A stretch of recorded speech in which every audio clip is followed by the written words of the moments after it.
as the question says, find the maximum magnitude of linear momentum of a photoelectron emitted when light of wavelength 400 nanometer falls on a metal having the work function 2.5 electron volts.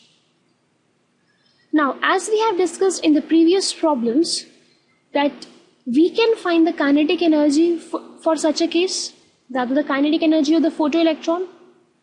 And if you remember, we do have a relation between the kinetic energy and the momentum.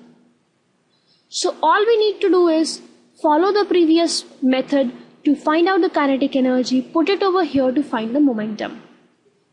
So proceeding in the same manner, we know that the energy is equals to h nu plus kinetic energy, that is so. Now if I need to explain this, then simply the total energy of the light ray was E, and now that energy is consumed in the work function and the kinetic energy of the electron. So putting the values over here, E is hc by lambda. So hc by lambda, which is 400 into 10 to the power minus 9. H nu, that has been given as 2.5 electron volts.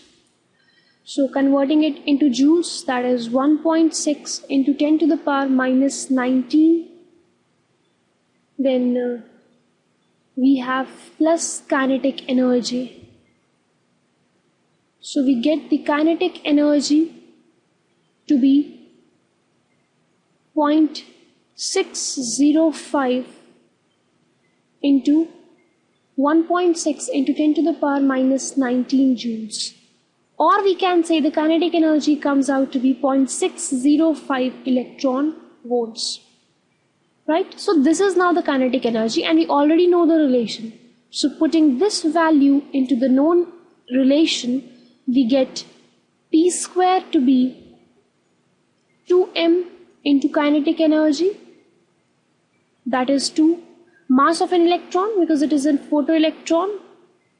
This is this into the kinetic energy, that is 0.605 into 1.6 into 10 to the power minus 19, giving us the value of momentum to be 4.197 into 10 to the power minus 25 kg meter per second.